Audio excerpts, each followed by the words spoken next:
So I recently had a few days off, and as a lot of us do, I used one of those days to just get some healthcare things done that I hadn't been able to schedule because of work.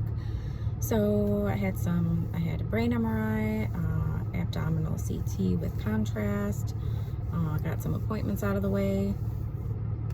So when you do a whole bunch of those things at the same time, you naturally will tend to get your results at around the same time. So today was kind of an eventful morning.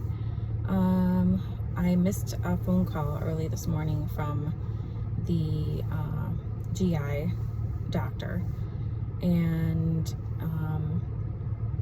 so when I called back, they kept me on hold for a really long time trying to get a hold of the provider to talk to me about my results. So that was my first hint that something was maybe like not totally normal, because they were trying so hard to find her, and they had me on hold for a long time. So, then they were asking me, well, what's your availability today? When can she call you? That type of thing. So then she actually called me back, like, I don't know, 5 minutes later. And so it turns out there's some potentially concerning things that they found. I'll go into more detail later. I only have a few minutes. I have to go into work, but I kind of wanted to document all this because I'm sure there's other people that go through the same thing every single day.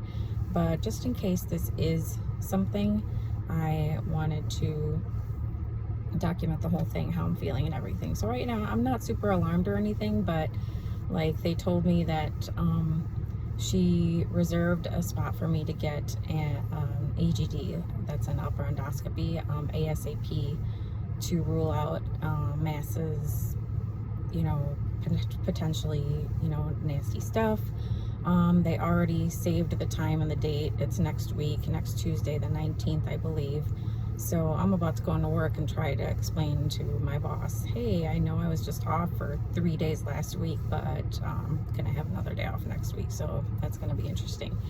Anyway, so there's that. And then I also, a little bit later, got a call back regarding my brain MRI, which I had looked at kind of in my chart, and there were a few kind of incidental things, but I didn't think there was anything really to worry about. But so that provider called me, and they saw some stuff that is, again, potentially concerning and might explain some of the symptoms I've been having. So, and again, I can go into more of that later, but I just kind of wanted to document how I'm feeling right now. I'm feeling pretty good. It's just kind of like, it's kind of validating in a way, but also kind of like a little bit stressful as far as trying to balance work and everything. I don't want to, be that person that's like out of work all the time. Anyway, so I've got to go into work. We actually have a meeting today, so I'm going to talk to my boss about next week. And I don't know when or if I'll even post this, but I just wanted to document. Okay, take care of yourselves.